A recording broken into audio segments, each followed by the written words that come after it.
영성적 성경의 바른 이해 교재 32페이지 제일 끝에 땅의 일은 지난 시간에 땅에까지 일을 봤고 하늘의 일을 봐야 되는데 그 한 문장이니까 다시 한번 읽어보도록 하겠습니다. 32페이지 제일 밑에 요한복음 3장 12절 성경책도 같이 펴서 보시길 바랍니다. 내가 땅의 일을 말하여도 너희가 믿지 아니하거든 하물며 하늘의 일을 말하면 너희가 어떻게 믿겠느냐. 예수님께서 그렇게 말씀하셨지요. 여기에서 우리가 바라볼 것은 땅의 일과 하늘의 일을 우리가 구분해서 봐야 되는 줄 믿습니다. 땅의 일이라는 것은 구원을 위한 예수 그리스도의 사역을 말씀하시는 것이죠. 그래서 구원을 위한 사역의 말씀, 그리고 두 번째는 성령을 통하여 거듭남으로써 구원에 이르게 하는 일이 예? 똑같지가 않네요. 이상해. 그거 아니잖아. 책을 안 가져왔잖아. 그 책을 빼놓고 안 가져오지. 되게 참 잘하셨습니다. 저번에 또 빼놓고 안 가져왔 저번에 거하고 그래서 내용이 좀 다르다 그랬죠. 첨부식이기 때문에. 다른 거 가져왔네. 이제는 그 책 그것만 한다고 다른 데 거는 다 버리라고 그랬잖아. 32페이지. 아까워서 못 버렸거든요. 내용이 그 안에 다 종합적으로 지금 다 들은 거예요. 버려도 되나요? 예, 버려도 됩니다. 32페이지 제일 밑에 땅의 일. 땅의 일이라는 자체는 구원을 위한 예수 그리스도의 사역, 성령을 통한 거듭남으로써 구원에 이르게 하는 일을 땅의 일이라고 말하지요. 그래서 디도서 3장 5절에도 우리를 구원하시되 우리가 행한 바 의로운 행위로 말미암지 아니하고 오직 그의 긍휼하심을 따라 중생과 시승과 성령의 새롭게 하심으로 하셨나니.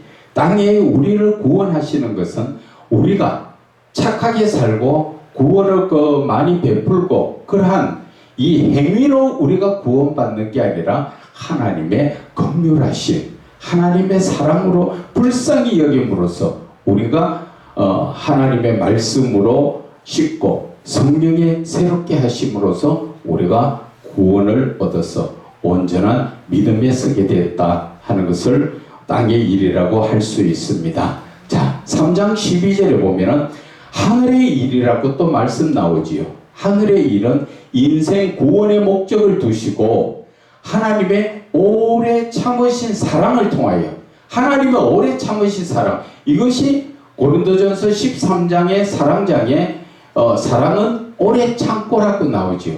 그 오래 참는 사랑이라는 것은 결국 하나님께서 내가 어떠한 모습에 있든지 간에 하나님께서는 우리를 구원하시기 위해서 버리지 않고 오래 참고 기다리시는 그 사랑을 통하여, 그래서 오래 참으신 사랑을 통하여 한 영혼이라도 더 구원하시려는 하나님의 마음과 하나님의 뜻과 하나님의 목숨을 다하신 사랑의 은혜의 사역이 바로 하늘의 일이라는 것이지요. 그래서 베드로후서 3장 8절에서 9절을 보면은 사랑하는 자들아 주께서 하루가 천년 같고 천년이 하루 같다는 이 사실을 잊지 말라고 말씀하셨지요.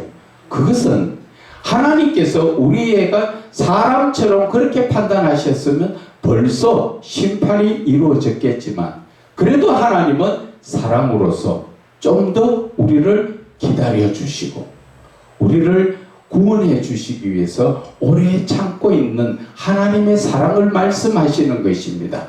그래서 우리가 고린도전서 13장에 나오는 오래 참는 그 사랑은 내가 화를 오래 참는 게 아니라 상대편이 온전히 설 수 있도록 내가 도와주고 또 같이 힘들어도 무언가 같이 이루어질 수 있도록 실수를 해도 내가 이해하고 그를 바르게 세울서 시간이 오래 걸려도 같이 가는 그것이 바로 하나님의 오래 그 참고 하는 그 사랑이라는 것입니다.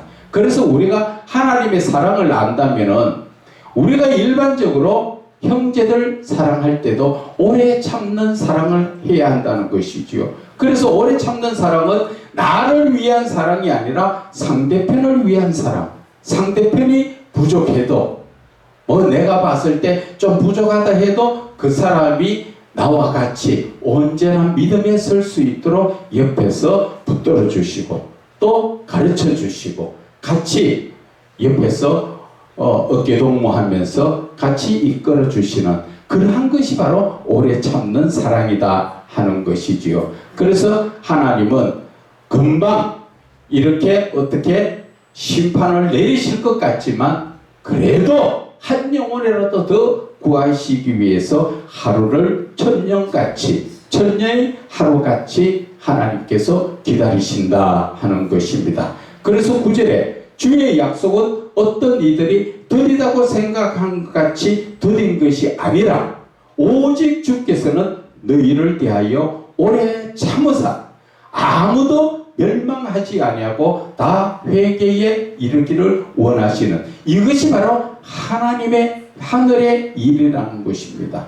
사람처럼 우리가 조금 하다가 안 되면 덮어버리고 실망하고 낙심하고 이런 것이 아니라 하나님은 그래도 나 같은 죄인 늘 죄악 가운데서 실수하고 또 잘못을 저지르고 허물이 많아도 하나님은 오래 참으시고 빨리 깨닫고 돌아오도록 하나님의 역사가 기다리는 그것이 바로 하늘의 일이라는 것이지요.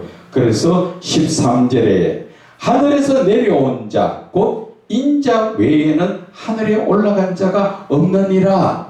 이 하늘에서 내려온 자 하늘 본처소에서 땅의 온 인류의 구원을 목적으로 내려오셨다가 구원의 목적을 이루시고 다시 하늘 본처소로 올라가신 예수님을 상징하는 말씀이라는 것이지요.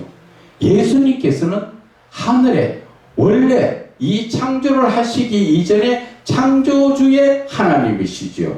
그 예수님이 하늘에 계신 그 보좌를 버리시고 이 땅에 내려오셨다가 구원의 역사를 다 마치시고 그리고 다시 하늘로 올라가신 분이라는 것을 우리가 아셔야 하는 것입니다. 그래서 하늘에서 내려온 자 그리고 곧 인자 외에는 인자는 누구를 말하지요? 예수 그리스도 외에는 하늘에 올라간 자가 없다.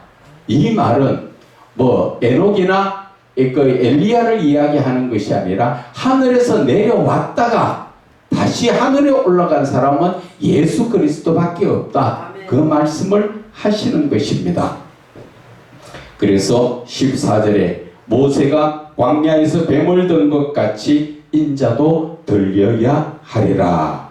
모세가 광야에서 뱀을 든 것이 어느 때입니까? 그것은 광야에서 그 가나안 땅에 들어가기 위한 그 과정에 광야에 40년 동안 있을 때 그 많은 사람들이 하나님 앞에 불순종했을 때 하나님께서 불뱀을 내리셨지요. 그래서 많은 사람이 불뱀으로 인해서 물려 죽고 난리가 났을 때 모세에게 하나님께서 말씀하신 것이 짱대에 노뱀을 만들어서 달아라. 그것을 보는 자는 살리라. 그렇게 말씀하셨지요.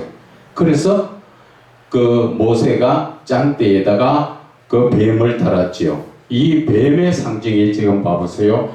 이렇게 짱대에다가 뱀을 이렇게 만들어 달았습니다.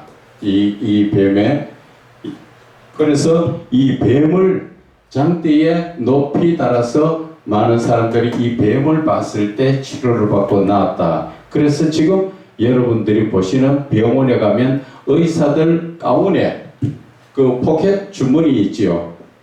포켓 주머니, 와이사스 포켓 주머니 위에 이런 걸 붙이고 아니면은 이 포켓 주머니 위에 이 상징을 붙입니다. 그것은 뱀은 바라보면 치료의 상징이라는 것을 아직까지 써먹지요. 그러나 이 노뱀을 두니까 이게 우상이 되니까 때려 부숴버렸죠. 그래서 이 노뱀을 말씀하시는데 이 노뱀이 상징하는 것은 바로 십자가에 달린 예수 그리스도를 상징하는 거죠. 그래서 십자가에 달린 예수 그리스도를 바라보는 자, 믿는 자, 그들은 구원받는다는 것이죠. 그래서 모세 시대에 이 노뱀을 바라본 자는 모두가 구원을 받고 살았습니다. 그런데 이것도 게을러서 못 쳐다보는 사람은 죽는 거지요. 예수 그리스도의 십자가도 마찬가지입니다. 그분을 믿으면 사는데 그것도 귀찮아서 못 믿고 있는 사람은 죽을 수밖에 없다는 것이죠. 그 영적인 부분을 상징하는 것이죠. 그래서 모세가 광야에서 뱀을 든 것 같이 인자도 들려야 하리라. 그것은 민수기 21장 8절에 여호와께서 모세에게 이르시되 불뱀을 만들어 장대 위에 매달라 물린 자는 그것을 보면 살리라.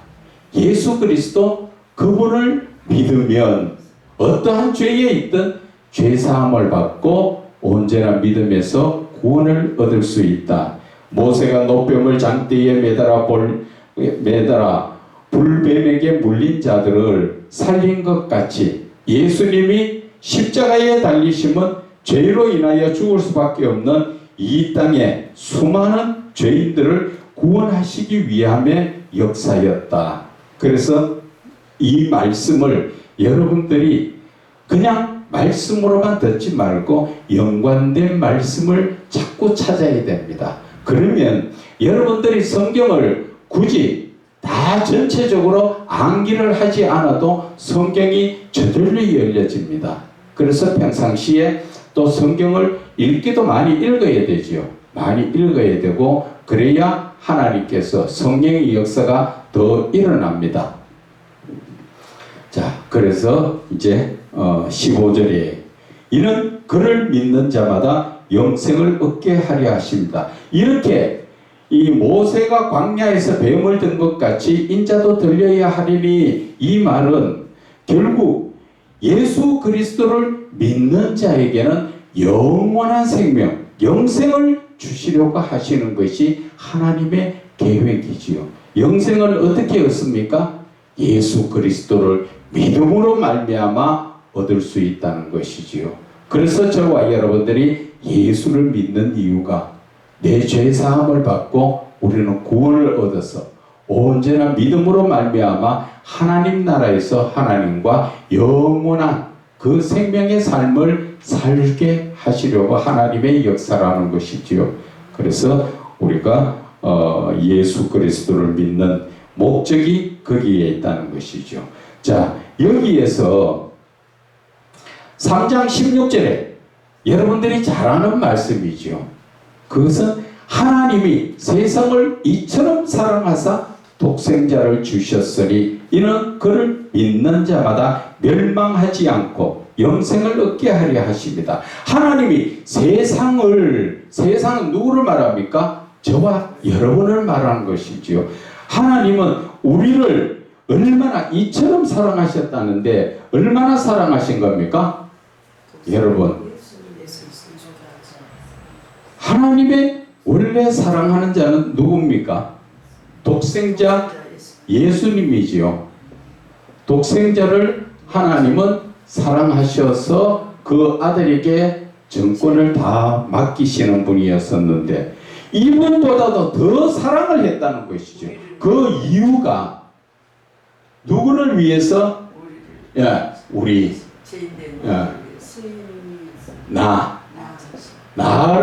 나를 얼마나 사랑했으면 하나님의 그 삼위의 하나님이신 독생자를 십자가에 죽으실 만큼 버리실 만큼. 자, 여러분들 손에 만약에 오른쪽에 금덩어리를 쥐고 있고 왼쪽에 은덩어리를 쥐고 있다면 둘 중에 하나 버리라면 어느 걸 버리겠어요? 은을 버리겠죠. 금을 쥐고. 금이 더 귀하니까. 하나님의 입장에서도 이 독생자보다 우리를 더 사랑하셨기 때문에 독생자를 십자가에 죽으셨다는 것이죠. 이 사랑을 여러분들 현실에서 느낄 수 있는 것은 여러분들 자녀를 두고 한번 생각해 보세요. 나머지 자녀를 구하기 위해서 내 자녀를 버릴 수 있느냐는 것이죠. 여러분들 그럴 자신 있어요? 안 되지요. 왜 안 될까요? 우리는 사람이기 때문에, 죄인이기 때문에, 죄를 입고 있는 사람이기 때문에 이 죄라는 게 어떤 것이 있습니까? 욕심이라 따지겠지요. 이 욕심은 누구 중심이에요? 나 중심이지요. 나 중심의 욕심이 있기 때문에 내가 내 것을 붙들고는 있어도 결국 나를 버리지는 못하지요. 그런데 하나님은 자신의 그 아들이신, 하나님의 아들이신, 그것도 아들이 몇이나 있는 게 아니라 독생자, 그죠? 삼위의 하나님을, 그분을 버리고 우리를 택하셨다. 쉽게 말하면 우리는 피조물이잖아. 언제든지 버리고 다시 지으면 되는 그런 피조물인데, 하나님은 아들보다도 더 사랑하셔가지고 독생자로 우리를 구원해 주셨다는 거죠. 그러면 우리는 어떻게 살아야 돼요? 우리는 이 독생자를 바라보면서 죄를 멀리 해야 되죠. 이 죄의 문제를 가까이 하면 안 된다는 것이죠. 그런데 우리는 돌아서서 죄를 밥 먹듯이 먹고 앉았지요. 하나님이 기뻐하실까요? 우리는 독생자를 포기하시고 우리를 택하신 하나님 앞에 우리가 실망을 드립니까? 기쁨을 드립니까? 그렇죠. 그런데 하나님은 우리를 통해서 또 여기에다가 뭐를 더 주시려고 합니까? 영생을 주시려고 하죠. 영원한 생명, 하나님과 함께하는 영생을 주시려고 합니다. 그런데도 우리는 이 영생을 마다하고 뭐를 찾아갑니까? 내 생각대로 죄를 따라가죠. 지금 현재 대부분이 그렇습니다. 아니라고 말하는 사람은 극히 드물다는 것이지요. 내 삶에서 지금 내가 어디에 빠져 있는가를 봐야 됩니다. 우리는 하나님의 이 요한복음 3장 16절에 이 사랑을 너무나 무시하고 우리는 지금 살고 있다는 것이지요. 다시 한번 3장 16절에 보면은 하나님이 세상 대신에 나를 이처럼 사랑하사 독생자를 주셨으니 이는 그를 믿는 자마다 멸망하지 않고 영생을 얻게 하신다. 영생을 못 얻으면 뭐가 온답니까? 영생을 얻지 못하면 멸망이 온다는 거죠. 멸망이 뭐예요? 지옥불에 들어간다는 얘기예요. 하나님은 저와 여러분을 지옥불에 보내지 않고 영원한 하나님과 함께 살기 위해서 누구를 붙드셔요? 저와 여러분을. 둘 중에 하나만 택해라 했을 때 하나님은 독생자 예수 그리스도를 포기하시고 우리를 택했어. 그러면 하나님이 우리를 그만큼 사랑하는데 우리는 하나님 실망을 드리면 돼요, 안 돼요? 그런데 우리는 늘 하나님 앞에 실망을 드리지요.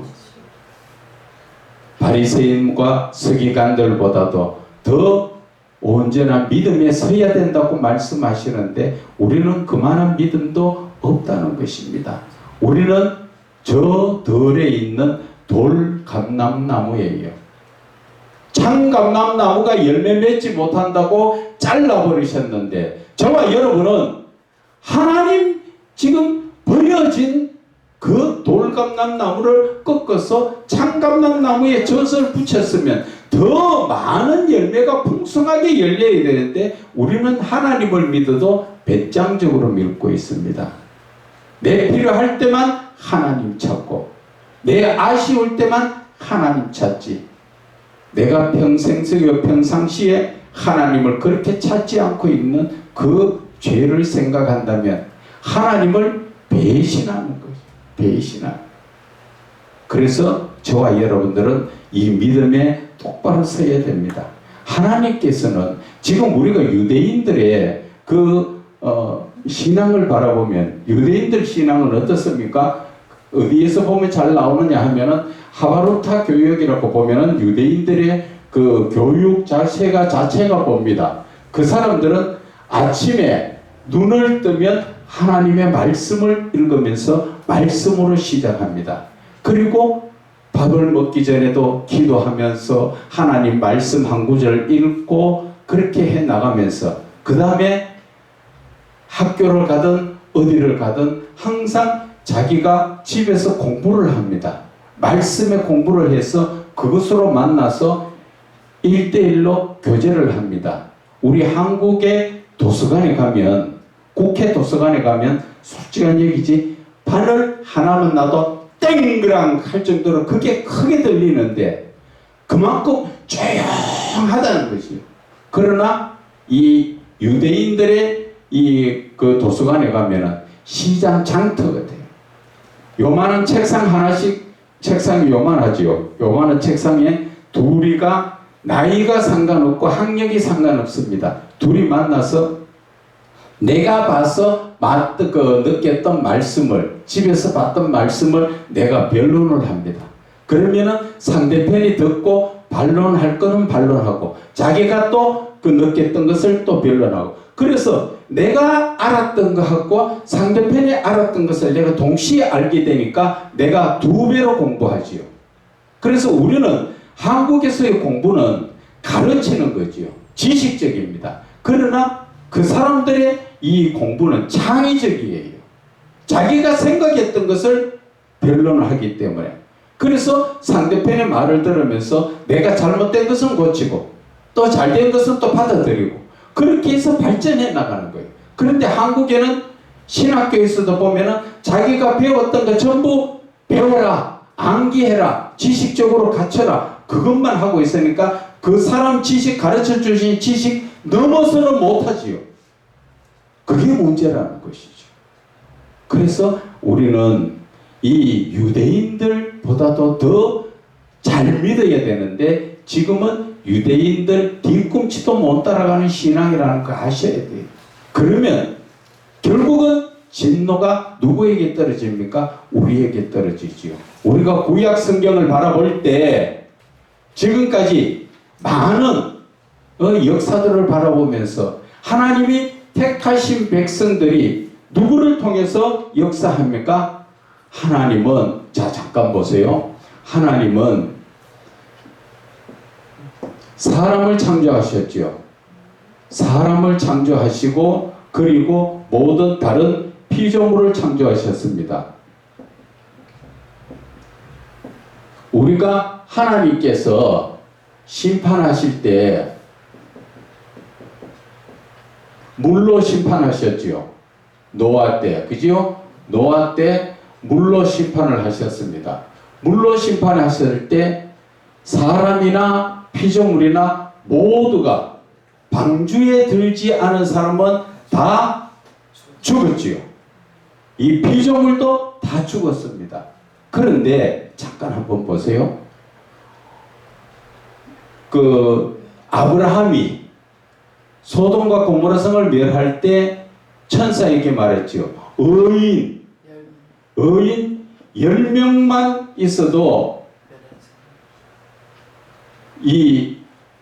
그 소돔과 고모라 성을 용서하겠다 그랬어요. 자, 의인 10명이 없어서 결국은 소돔과 고모라 성이 멸망당했죠. 자, 그러면 우리가 물로 심판받을 때 사람이 잘못했지 피조물이 잘못했습니까?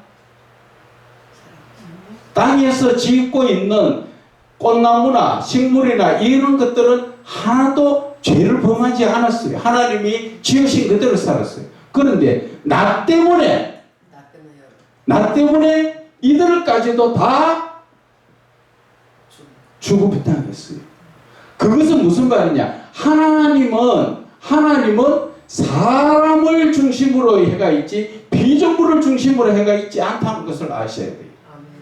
자, 그러면은 우리가 지금 다시 한번 봅시다. 이스라엘 백성들이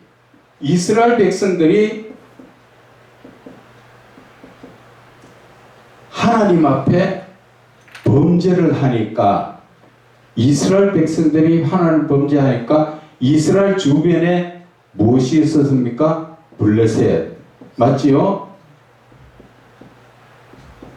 그리고 아람 군대도 있었고, 그지요?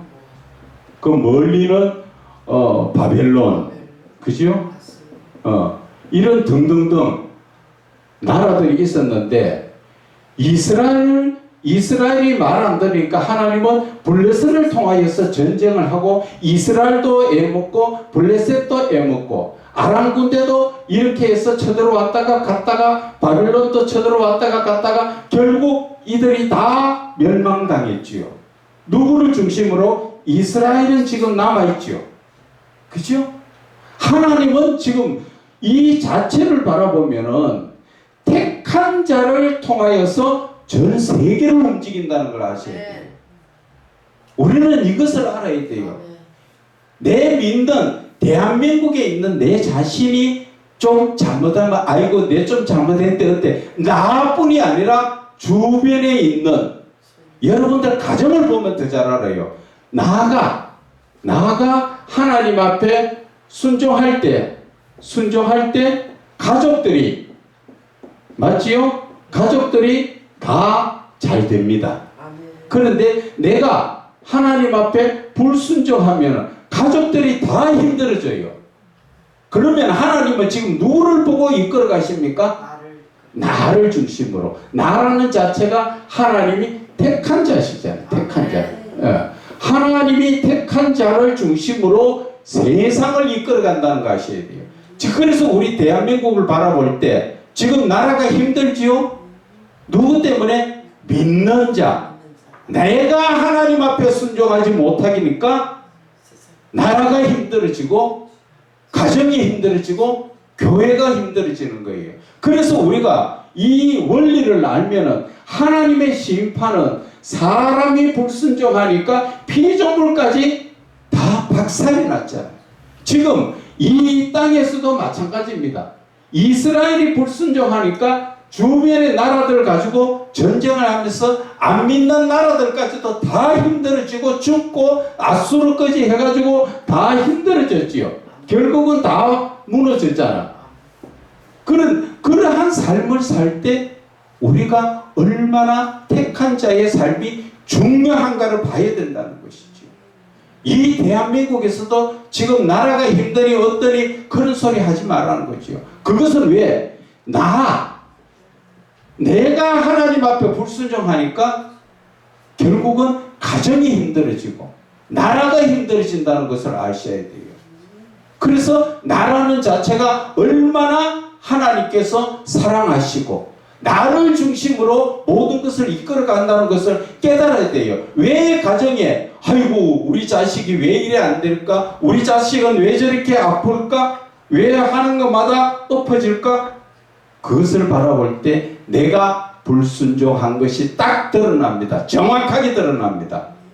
그렇기 때문에 내가 순종하면 내 자식은 예수를 안 믿고 있지만 그래도 하나님은 축복해 주신다는 거죠. 그것을 우리가 영적으로 빨리 깨달아야 돼요.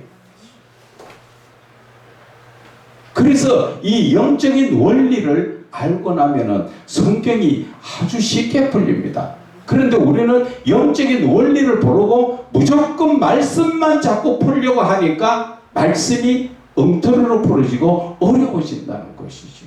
그래서 하나님께서 독생자를 대신해서 우리를 지금 택하셨다는 것이죠. 그만큼 얼마나 우리를 하나님은 중요하게 생각하시는가. 그런데 우리는 하나님 앞에 온전히 순종을 하고 있는가 안 하는가, 그것을 봐야 된다는 거죠. 그래서 우리가 이렇게 하나님의 사랑을 깨달으면 기도 안 할 수가 없고 하나님 앞에 순종 안 할 수가 없다는 것이죠.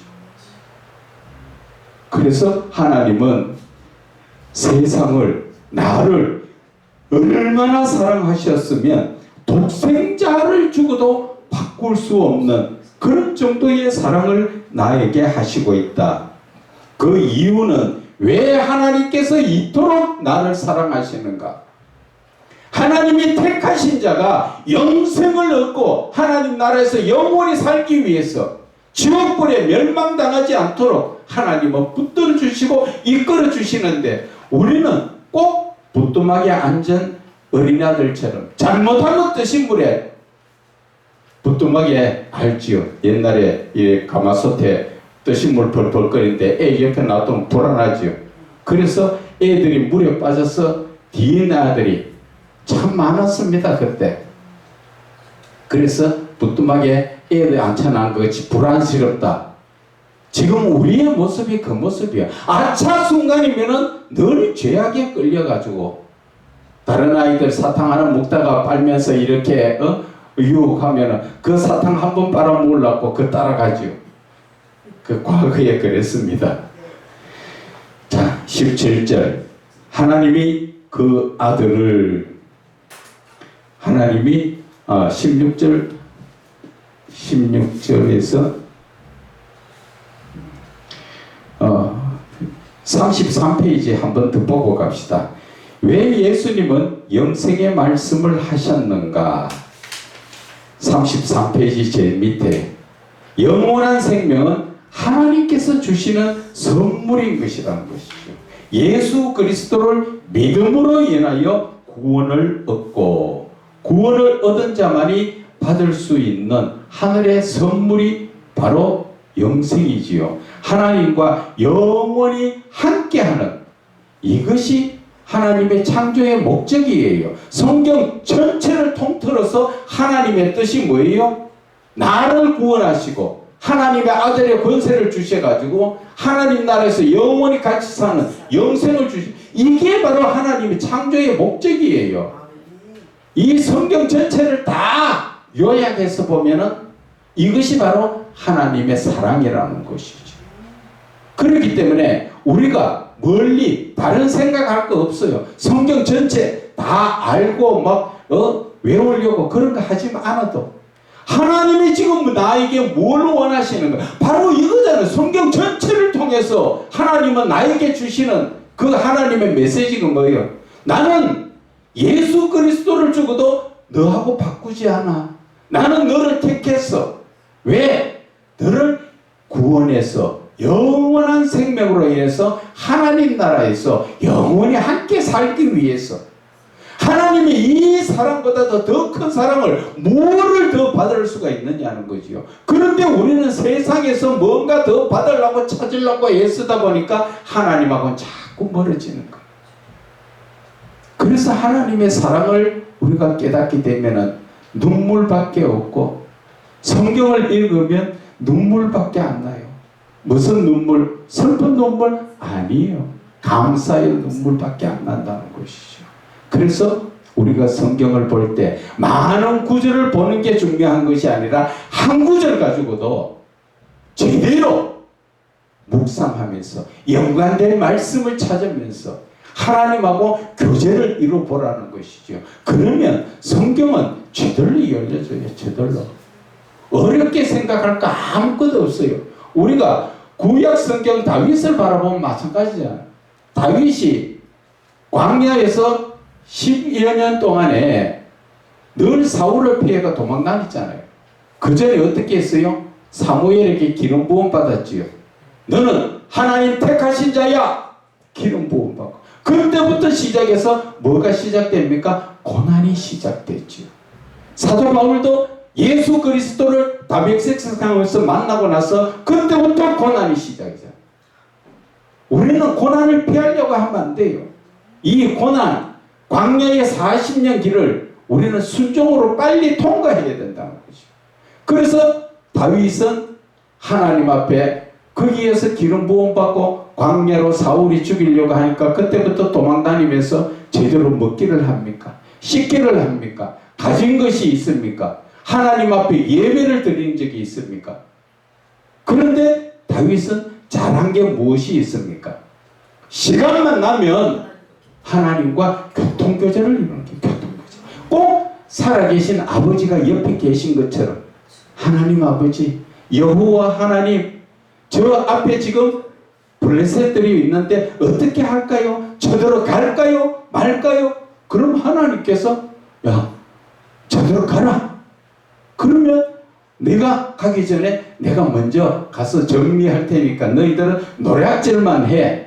대신 그 신호로서 하나님이 머리맡에서 뽕나무 발자국 소리가 나거든. 그때 쳐들어가. 그래서 다윗이 쳐들어가니까 그들은 다 이미 쓰러져가 있고 보물들만 가지고 오잖아. 하나님의 사랑은 바로 그거예요. 하나님이 아멘만 하시면, 내가 아멘만 하면 하나님이 다 하십니다. 우리는 절대적으로 이걸 잘못 알고 있는데 하나님의 일은 내가 한다. 절대 그 잘못 아는 거예요. 나는 아멘만 하면 하나님이 하세요. 하나님이. 우리가 모세를 보면 알지 않습니까? 모세가 광야 40년 모세가 한 건 뭐 있습니까? 죄 짓는 것밖에 안 했어요. 지 스스로 하나님께서 하나님의 영광을 위해서 말로 반석에다 물을 내라고 했는데 화가 나가 반석을 2번 치는 그게 자기가 한 거지요. 그래서 그 죄로 인해서 가나안 땅에 들어가지 못하고 결국 요단강 이 서쪽에서 죽임을, 동쪽에서 죽임을 당했지요. 죽었지요. 그런 역사가 일어난 거예요. 그래서 하나님의 일은 절대 내가 하는 거 아니에요. 저와 여러분이 아이고 하나님이 해야 되는데 무엇을 해야 되나 어떻게 해야 되나 내가 연구하고 하고 하는 거 아무것도 하지 마요. 하나님 앞에 기도만 하면, 말씀과 기도로 준비하면 하나님이 역사를 하신다고요. 아멘. 제가 전번에도 한 번 더 말씀드렸지만 대구에 있는 어떤 그 목사님, 지금도 가끔 한 번씩 연락이 옵니다. 문자로 이제 연락이 오고 하는데, 그분이 하나님께서 나를 통하여 그분을 목사로 세우셨어요. 집사분이 큰 교회 집사님이었었는데 그분이 1년에 전도를 100명 이상 안착을 시키는 분이에요. 그래서 그 교회에서 아주 대우를 인정받는 그런 분이었는데, 내가 그때 교회를 하지 않고 있을 때 산기도를 가다 보니까 하나님께서 그분을 만나게 했어요. 그래서 좀 대화 좀 합시다 해갖고 대화를 하니까 하나님이 당신을 부르시는데 어떻게 하실 거예요? 그러니까 한번 기도해 봅시다 해서 산기도 가서 기도하니까 하나님께서 그분에게 직접 말씀을 주셨어요. 옆에 있는 그 사람 따라가라. 그 사람 말 시키는 대로 해라. 그랬죠. 그래서 제가 시키는 대로 대구에서 서울까지 신학교 차비도 없는데 희한하게 내일 가야 되면 오늘 저녁에 누가 와가도 차비를 주고 가는 거예요. 그래서 몇 년 공부를 그렇게 하고 목사 안수를 받아갖고 교회를 하는데, 교회도 자기가 처음에 교회 할 때는 100평 이상짜리 찬 건물을 찾았어요. 돈이 있습니까? 한 푼도 없습니다. 오히려 빚만 3억 지고 있는 사람이 주머니에 여윳돈이라는 것은 거짓말 안 보태고 1,000원도 없는 사람이 그 큰 교회를 보고 있었는데 안 되니까 연락이 왔더라고. 서울에 있는 나보고 목사님 좀 내려오셔가지고 이 교회를 좀 봐주세요. 그래서 기도하면서 내려가니까 하나님께서 준비하신 데가 17평짜리 3층 건물이에요. 지하 하나에다가 3층 건물인데 17평이니까 조그만하죠. 지금도 그 교회에서 하고 있는데 그것도 계약금이 있어야 뭐 계약을 하죠.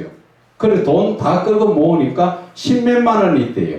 그래서 주인 불러갖고 10몇만 원이 있는데 곧 이렇게 드리고 좀 이렇게 할 수 없나 하니까 그 주인이 희한하게 하나님 만졌었는가, 그건 계약금도 될 수 없는데 계약이 되고 뭐 거기에서 뭐 에어컨이고 뭐 하고 전부 쫙 되어 있던 자리를 그냥 다 주는 거예요. 그래서 그분이 교회를 하게 됐는데 무엇을 말해주고 싶은가? 그분은 성경을 전체적으로 일독도 안 했어요.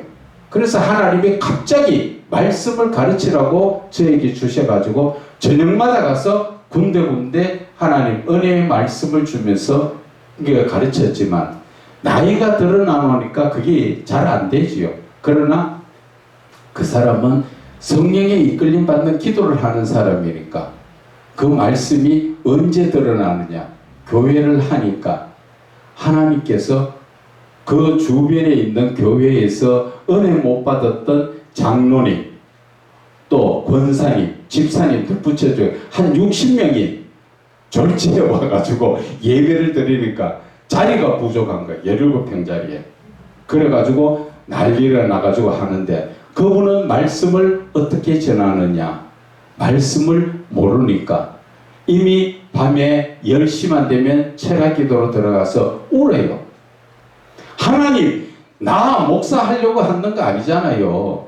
그런데 말씀 몰라요. 내일 새벽에 말씀 전해야 되고 주일날 말씀 전해야 되는데 아무것도 몰라요. 어떻게 해요? 울고만 앉았어요. 밤새도록 새벽에 4시까지. 그러면은 하나님께서 새벽 5시에 그 새벽 기도할 때 말씀을 주시는데 그냥 말씀 한 구절 가지고 읽고 기도하는데 성령의 역사가 일어나니까 그 자리에 모인 사람들이 모두 회개가 일어나고 눈물의 대성통곡이 일어나고 그러다 보니까 그분은 전하는 사람은 말씀이 없지만은 하나님이 하시니까 은혜 받고 난리가 났어요. 그래서 지금까지도 이루어 가는데 제가 드리고 싶은 것은 내가 하는 게 아니라 하나님이 하시더라는 것이죠. 그래서 우리는 이 말씀 속에서 하나님이 이끌어 주시는 그러한 삶을 살아야 된다는 것을 말씀을 드리는 거예요. 자, 그래서 3장 16절의 말씀을 한 번 더 보면은 이처럼 사랑한다는 뜻은 34페이지죠. 죄인인 우리를 사랑하심으로 구원하시려고 하나님의 사랑하는 독생자를 십자가의 대속 제물로 못 박으시고 죄인인 우리를 택하실 만큼 사랑하신다는 말씀인 것입니다. 요한일서 4장 9절에 하나님의 사랑이 우리에게 이렇게 나타난 바 되었으니 하나님이 자기의 독생자를 세상에 보내심은 그로 말미암아 누구를 나를 살려. 그렇죠. 바로 나를 살리려고 하나님 그 보호자를 버리신 분을 이 땅에 모셔가지고 자 여기에서 독생자라는 그 뜻을 우리가 잘 알지 못하고 그냥 뭐 하나님께서 뭐 아들을 낳으셨는 것처럼 생각하는데 자 한번 봅시다. 자 1부 터치 시간에 설명했듯이 다시 말하면 인간적 이해로서는 하나님의 아들이라는 말을 하나님의 아들을 낳으신 것으로 오해하기 쉽지만 성경에서 독생자라는 의미는 유일무이하다. 오직 한 번만이 없다. 그런 뜻으로 어떤 대상과도 비교할 수 없는 독특한 자라는 그런 의미라는 것이지요. 그리고 독생자 하나님은 온 인류 구원을 위해 이 땅에 유일하게 하나님의 아들이란 이름으로 즉 성부 하나님으로부터 보내심을 받은 신분 하나님이 보내심 받은 그 신분으로 오신 분이라고 이해를 해야 한다는 것이지요. 그래서 유일무이하신 분. 그래서 3장 16절 사랑의 사랑이시요 구원자이신 예수 그리스도를 알지 못하고 죄 가운데 죽을 수밖에 없는 불쌍한 누구요? 나를 죄인들이 예수를 믿음으로 말미암아 죽음에서 구원을 받아 하나님과 영원한 생명의 삶을 살게 하신다는 하나님의 크신 사랑의 뜻이며 은혜이며 구원의 목적을 말씀하시는 것입니다. 그래서 저는 예수를 믿고 저는 기적을 받습니다. 어떤 기적이요? 나 같은 사람이 구원을 받았다는 것.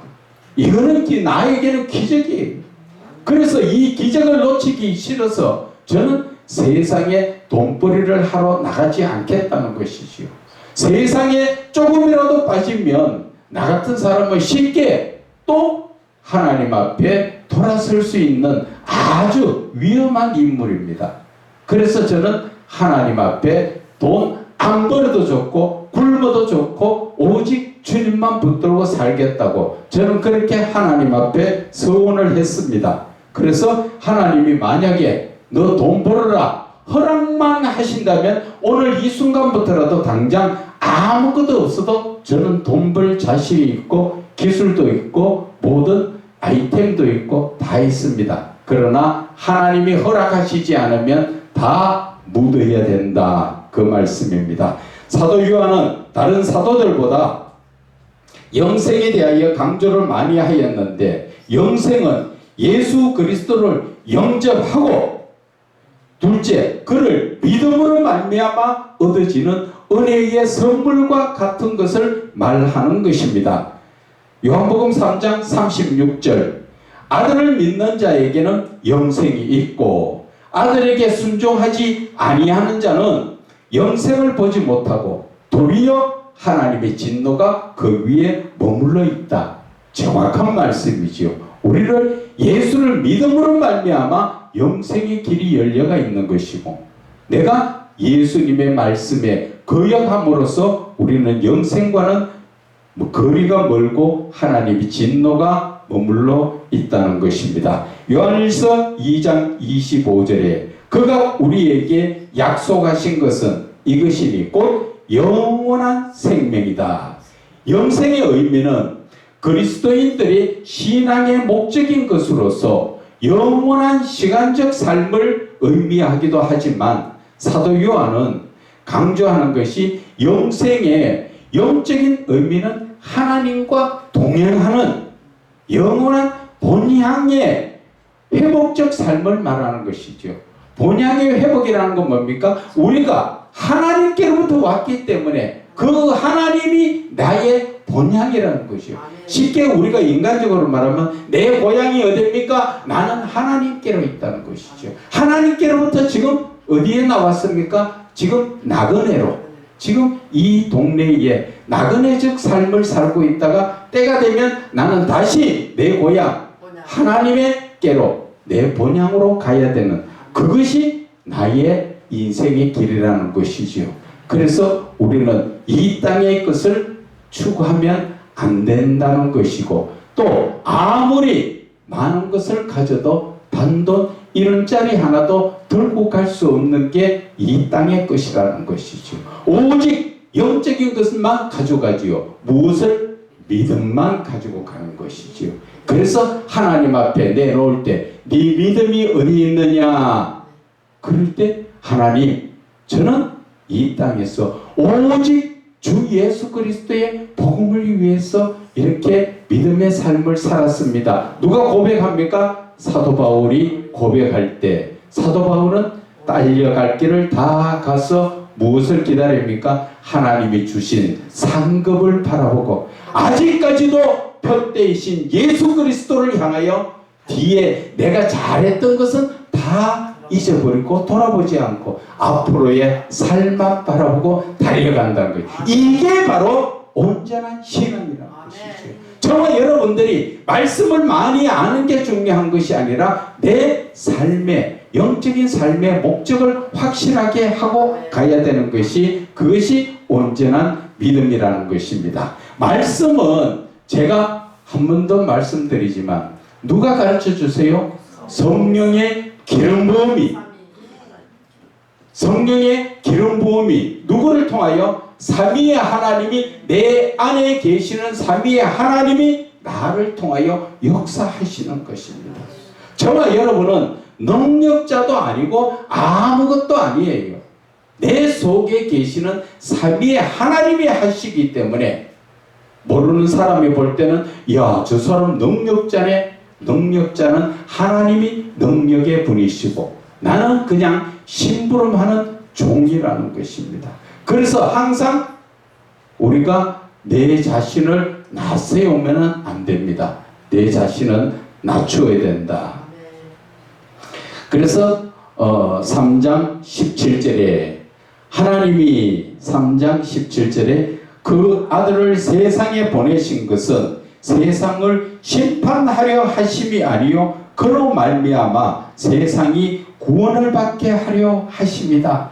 예수님을 이 땅에 보내신 것은 심판에 주러 오신 것이 아니라 구원에 주러 오셨다는 것이지요. 초림 예수님이 세상에 오신 목적은 세상 심판이 아니라 죄로 인하여 하나님과 분리되어 죽을 수밖에 없는 죄인들을 믿음으로 말미암아 구원의 목적이 있다는 것입니다. 그래서 우리가 성경의 말씀을 볼 때 많이 보는 것이 중요한 것이 아니라 하나님께서 이렇게 낱말을 하나하나 뜯어가지고 왜 하나님은 아들을 이 땅에 보내셨을까? 이렇게 묵상을 하고 내 자신이 하나님 앞에 물으면서 이 말씀을 볼 때 하나님께서 거기에 합당한 말씀, 연관된 말씀을 주시고 또 그 말씀을 풀어주신다는 것이죠.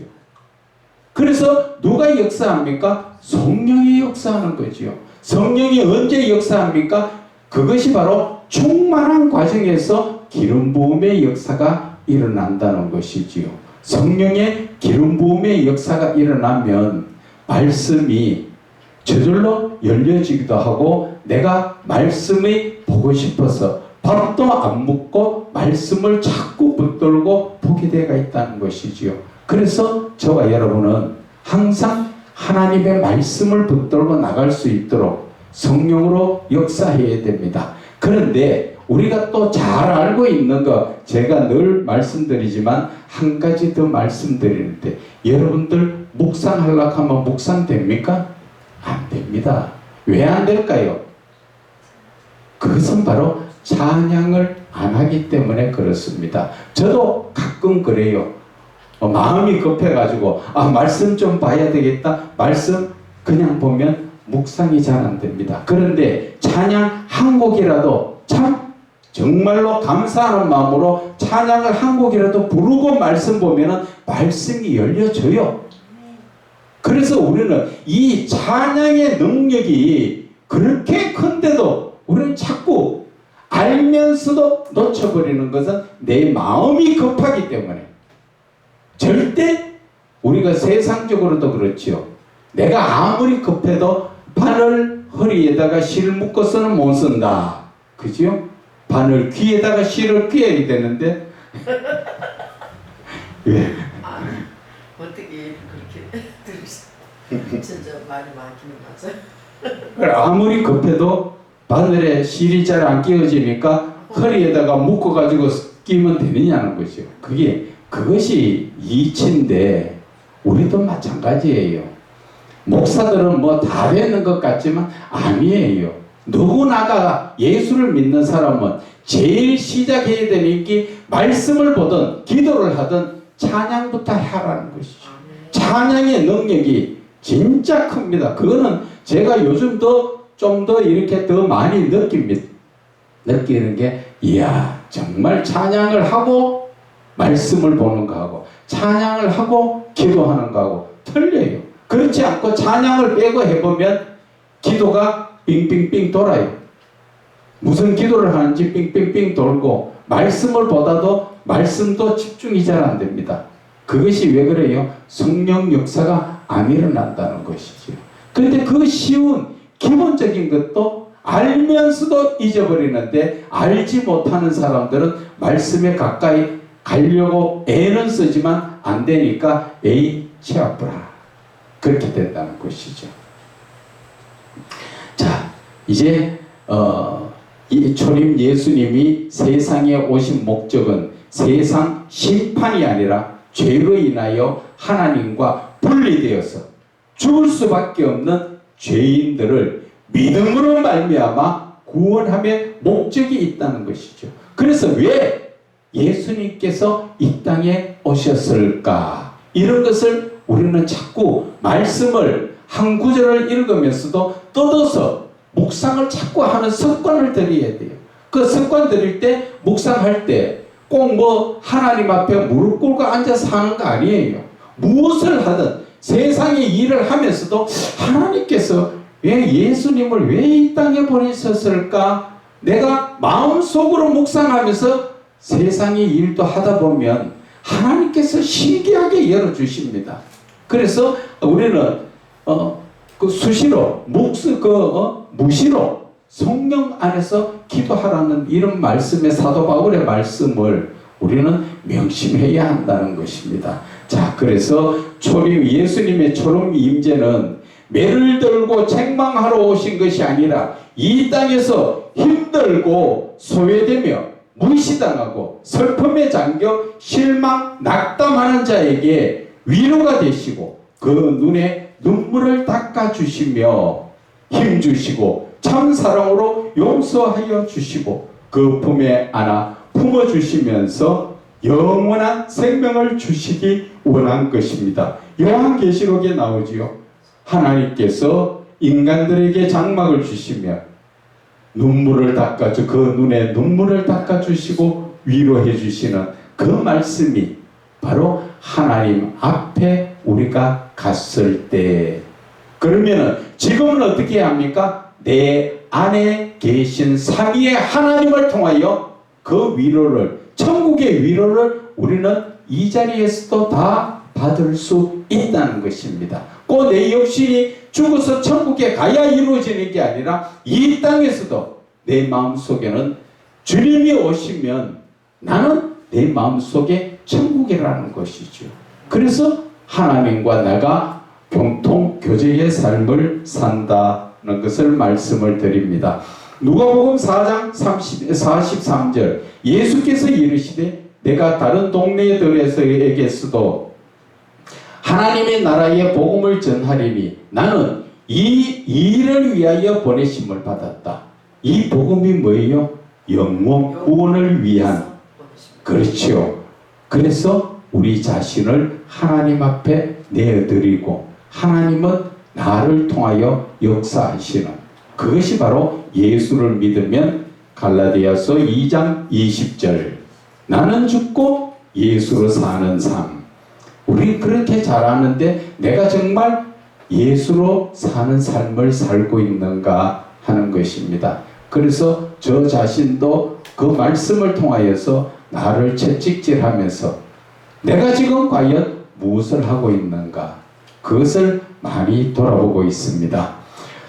자, 3장 18절 그를 믿는 자는 심판을 받지 아니하는 것이요 믿지 아니하는 자는 하나님의 독생자의 이름을 믿지 아니하므로 벌써 심판을 받은 것이다.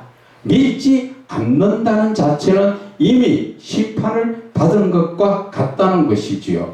그래서 하나님의 말씀을 따라 독생자를 믿는 자는 심판을 받지 않고 영생을 얻지만, 하나님의 독생자의 이름을 믿지 않고 모든 말씀을 듣고 따르지 않는 자는 심판을 받는다는 것입니다. 요한복음 5장 24절에 내가 진실로 진실로 너희에게 이르노니 내 말을 듣고 또 나 보내신 이를 믿는 자는 영생을 얻었고 심판에 이르지 아니하나니 사망에서 생명으로 옮겨졌느니라 말씀하시지요.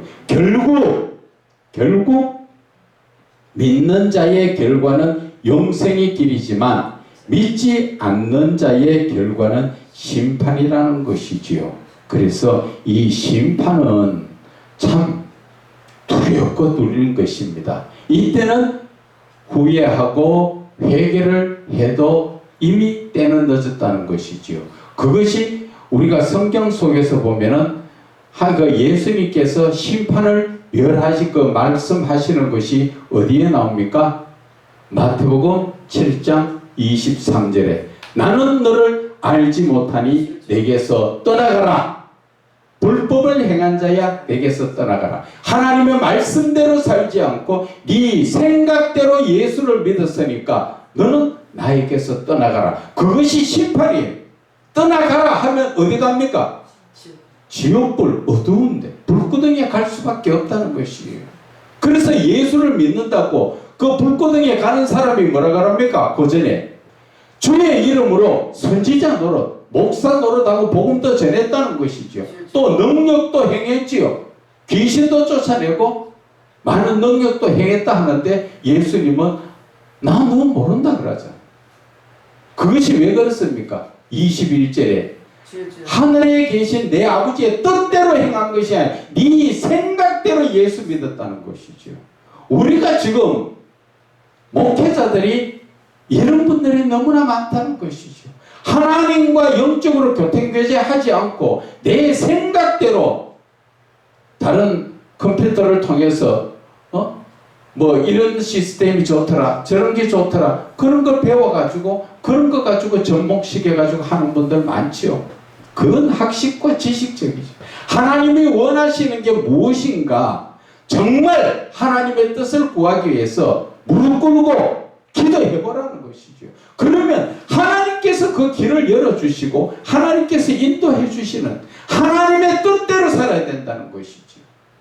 그런데 우리는 자꾸 내 뜻대로 하려고 하죠. 그래서 어떤 분이 저한테 와가 이야기하죠.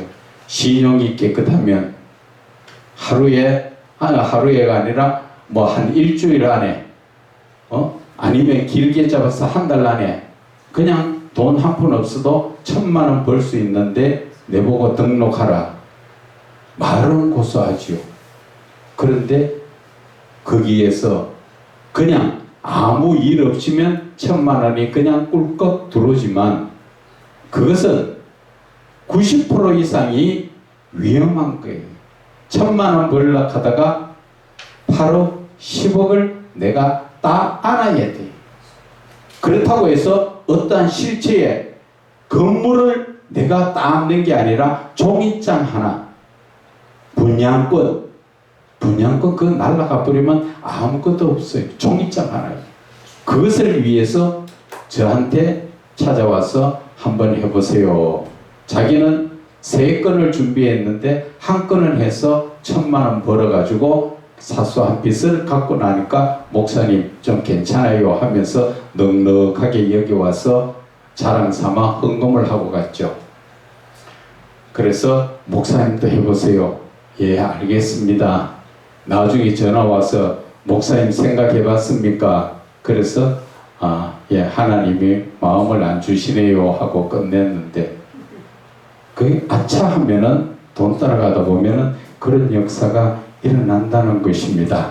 그래서 결국 믿는 자의 결과는 영생이지만 믿지 않는 자의 결과는 심판인 것입니다. 믿는다는 것, 즉 믿음이라는 것은 하나님께서 말씀하신 모든 명령과 하나님께서 말씀하신 모든 명령과 예수님께서 이 땅에 오셔서 가르치신 모든 말씀을 삼가 듣고 둘째 지키며 셋째 순종함으로 자신의 삶에 말씀을 적용을 시켜가지고 하나님의 말씀을 따라 사는 것이 이게 믿음이라는 것입니다.